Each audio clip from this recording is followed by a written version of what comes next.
نحمدہ ونصلی علی رسولہ الکریم اما بعد۔ میرے دوستو، اللہ تبارک و تعالیٰ کی مدد کب آتی ہے اور کن لوگوں کے لیے اللہ تبارک و تعالیٰ کی مدد جلد آتی ہے؟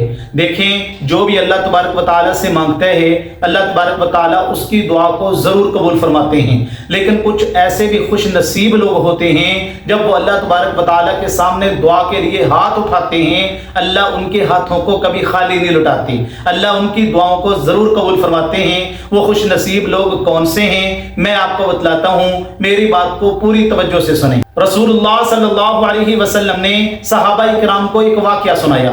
اللہ کے نبی علیہ السلام نے فرمایا کہ ایک آدمی سفر پہ جا رہا تھا، اس نے راستے کے اندر ایک بادل کے اندر سے آواز سنی۔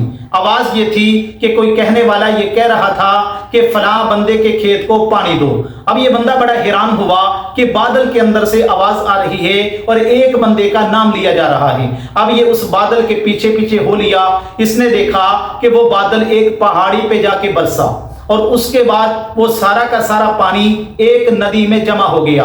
یہ واقعہ اللہ کے نبی اپنے صحابہ اکرام کو سنا رہے ہیں۔ اس کے بعد وہ پانی جو ہے وہاں سے جمع ہو کے چلا، یہ بھی اس پانی کے پیچھے پیچھے ہو لیا۔ اس نے دیکھا کہ ایک آدمی ہے، اس کے ہاتھ کے اندر بیلچہ ہے اور یہ سارا کا سارا پانی اس کی زمین کے اندر جا رہا ہے۔ اس نے اس کو سلام کیا اور اس سے کہا کہ آپ کا نام کیا ہے؟ اس نے کہا کہ آپ کو میرے نام کی کیا ضرورت ہے؟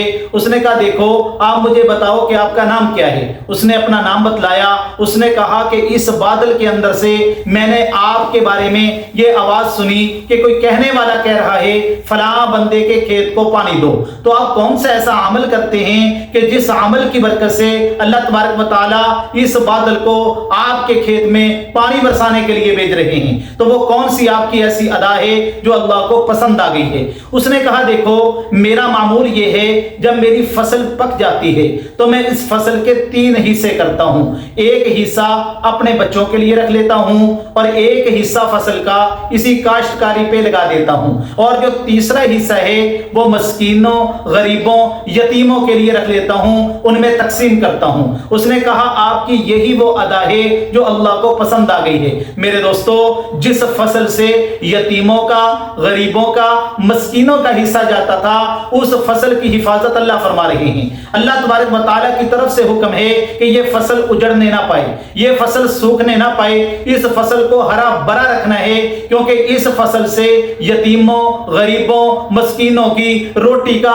نظام چلتا ہے۔ یہاں سے غریبوں کو کھانے کو ملتا ہے، مسکینوں کو کھانے کو ملتا ہے۔ میرے دوستو، اب پتہ یہ چلا کہ جو بندہ اللہ کے راستے کے اندر جس کو اللہ نے دیا ہے جتنا زیادہ خرچ کرتا ہے اللہ تبارک و تعالیٰ اس بندے کی دعاؤں کو اتنی ہی جلدی قبول فرماتے ہیں۔ آج ہم ساری دنیا کے سامنے ہاتھ پھیلاتے ہیں، لوگوں کے سامنے ہاتھ پھیلاتے ہیں، لوگوں سے مانگتے ہیں، امیروں کے دروازے پہ جاتے ہیں، میرے بچے اتنے ہیں، میرے پاس پیسہ نہیں ہے، میرا نظام نہیں چل رہا، اور آپ ان کے سامنے روتے ہیں، آنسو بہاتے ہیں۔ میرے دوستو، میں آپ کو گارنٹی سے کہتا ہوں جتنے آنسو آپ ان لوگوں کے سامنے بہاتے ہیں ان کا آدھا حصہ اپنے رب کے سامنے ان آنسوؤں کو بکھیر کے دیکھو، پھر دیکھنا اللہ کی مدد کیسے آتی ہے، پھر دیکھنا آپ کے آنسوؤں کی قدر اللہ کے ہاں کتنی ہے، پھر دیکھنا کہ آپ کے آنسوؤں کے بدلے میں اللہ تبارک و تعالیٰ نے آپ کو کتنی خوشیاں عطا فرمائی ہیں۔ تو میرے دوستو، حضرت ابن عباس رضی اللہ تعالیٰ عنہ سے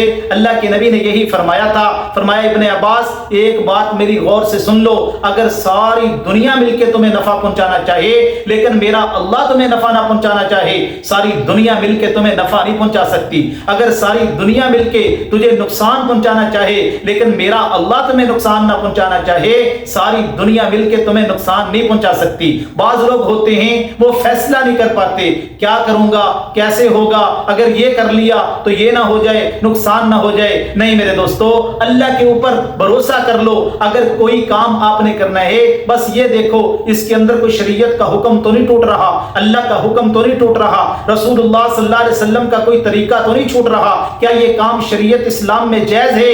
پھر اس کے بعد آپ اللہ پہ بھروسہ کر کے اس کام کو کرو۔ اٹھ باندھ کمر کیوں ڈرتا ہے، پھر دیکھ خدا کیا کرتا ہے۔ بل اللہ مولاکم وہو خیر الناصرین۔ اللہ فرماتے ہیں اگر میرے اوپر بھروسہ کر کے، میرے اوپر یقین کر کے کوئی کام کو کرو گے نا، پھر میں ایسی مدد کروں گا، ایسی مدد کروں گا کہ میرے جیسی مدد کرنے والی دنیا کے اندر کوئی اور ذات نہیں ہے۔ جب اللہ کی مدد آتی ہے پھر میرے دوستو انسان کے سارے معاملات حل ہو جاتے ہیں، ساری مشکلیں کٹ جاتی ہیں، ساری پریشانیوں کو اللہ حل فرما دیتے ہیں۔ اس لیے اگر آپ یہ چاہتے ہیں اللہ آپ کی دعاؤں کو بھی جلد قبول کریں، اگر اللہ نے آپ کو دیا ہے تو اس میں سے ایک حصہ اتنا ضرور نکالیں جو غریبوں، یتیموں، مسکینوں پہ خرچ کیا جائے۔ اللہ تبارک و تعالی ان باتوں پر عمل کرنے کی توفیق عطا فرمائے۔